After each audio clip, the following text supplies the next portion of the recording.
Welcome to the final episode of the walkthrough tutorial for Fortune and Glory, the Cliffhanger game.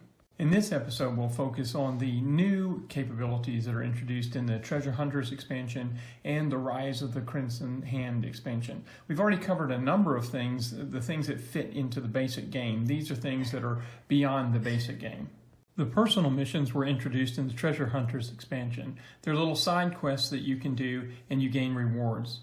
At the start of each game, each hero draws 2 personal mission cards and chooses one and discards the other. For the rewards that aren't standardly present in the base game, there are tokens that you can give to the hero when they gain that reward.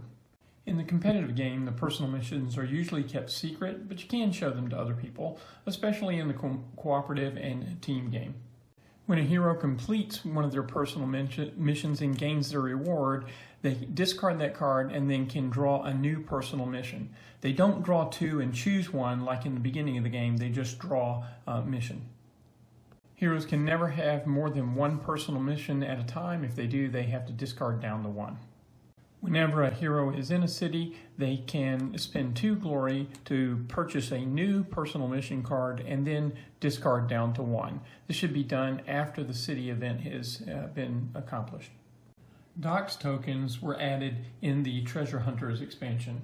At the start of the game, you put docks tokens on all of the port cities on the board.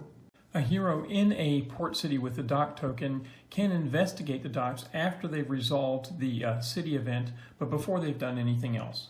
To investigate the docks, you flip over the token and resolve the effect. Then remove the token from the board. Whenever the city deck needs to be reshuffled, take all the dock tokens that are off the board, shuffle them up, and place them on the port cities that don't have dock tokens. Most of the effects of the dock tokens are pretty self-explanatory, but there's a couple that we might want to talk about. For the discovery effect, roll a die and then draw event cards equal to the value shown on the die. For the temple treasure effect, gain a temple treasure and you can sell it later for 3 fortune. If the hero is Shanghai, their turn immediately ends and they go directly to Shanghai. For villain run-in, the hero must draw a random villain and then fight 2 rounds against that villain. Then the villain is removed from the board. When the hero discovers the free-to-travel token, it's removed and they can move to any other port.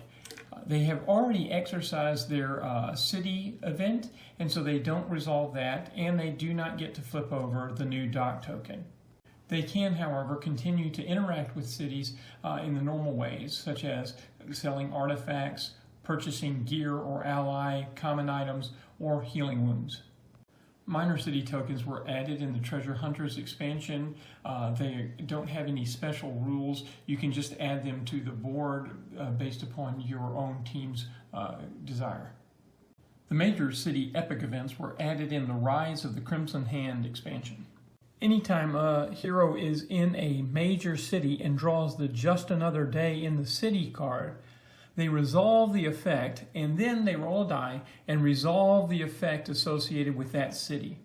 That's a fun enough thing that you might even want to house rule it and do it every single time you're in a major city.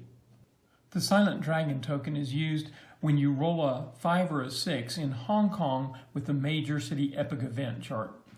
That's it for the special abilities added by the expansions. So for your final adventure, add the personal missions, the dock tokens, and the major city epic events to the game and beat those villains.